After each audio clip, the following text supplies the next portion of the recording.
You engage the locals. I said don't engage the locals. They engaged me! Little bastards ambushed me on the bridge. Bridge?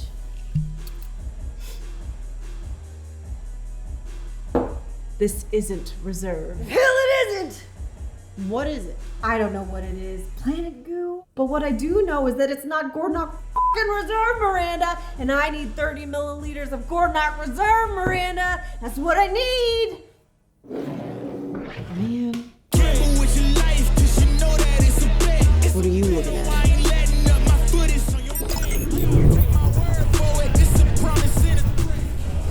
I'm surrounded by goddamn idiots. What? Today we're making a Rick and Morty space asteroid cake thing with purple crystals and stuff on top. Let's go. Take my show. That's the way the news goes. Welcome to Moshmo. I'm Miranda. That's Moshmo. Let's make some cake.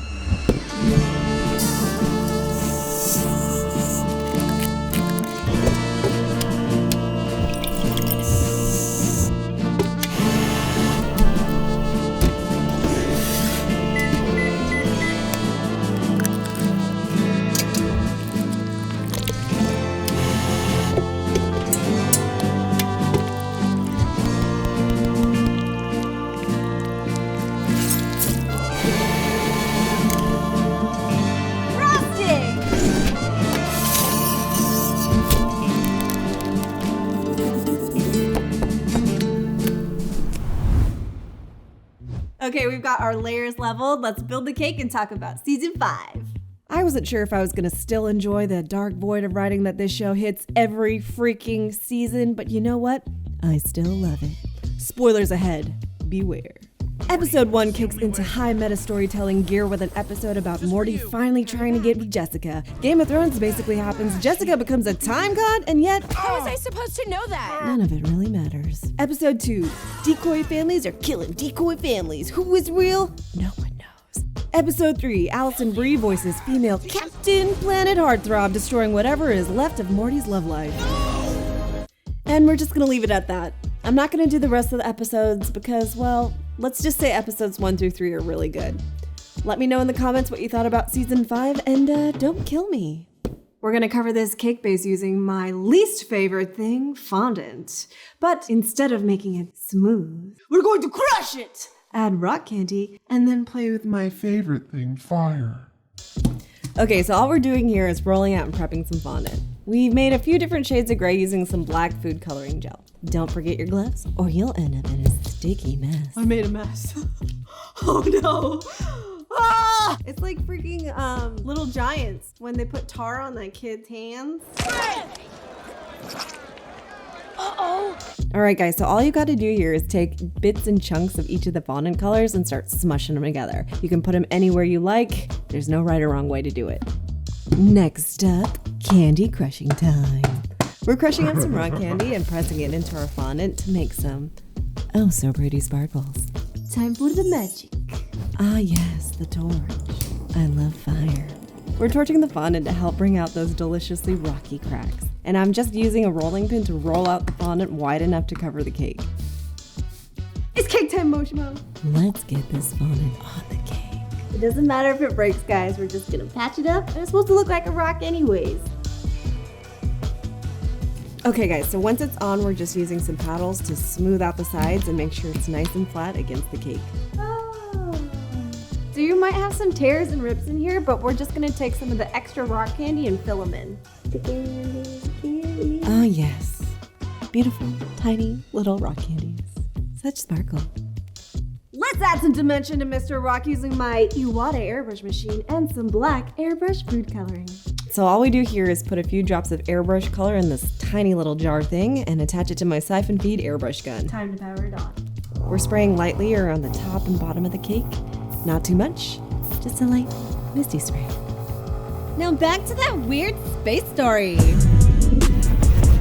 Bleep juice!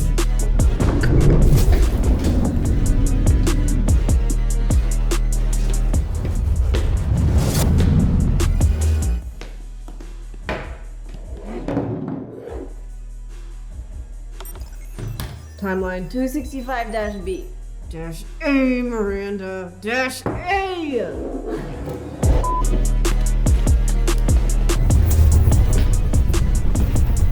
I'm bored.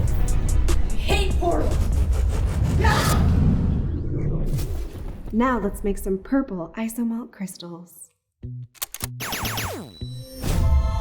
All you do here is add a little bit of water to your isomalt crystals.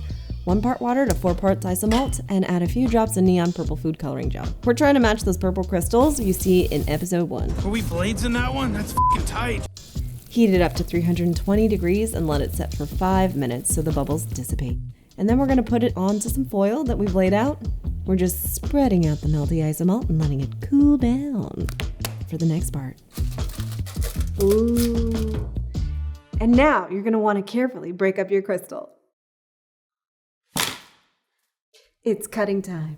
All right, so we printed out some of our favorite Rick and Morty scenes with an edible image printer. And now we're just going to carefully cut these out and match them up to the isomalt shards. I kind of want to do another cut scene, but it might be too soon. No. No. Ooh.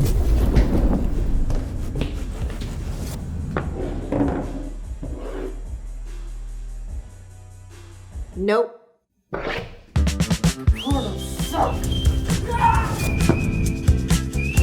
Nope. Nope.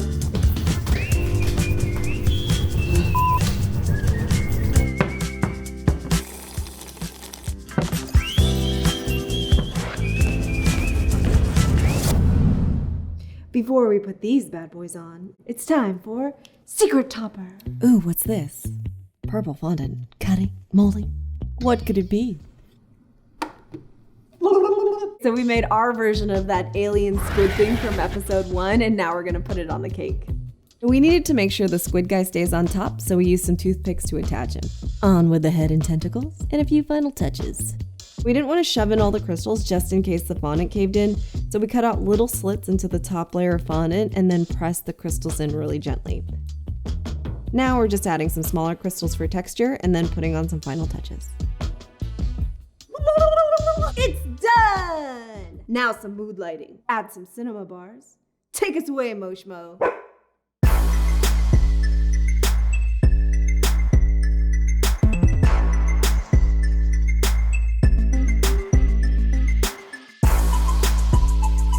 Oh god, is there another cutscene? 30 milliliters.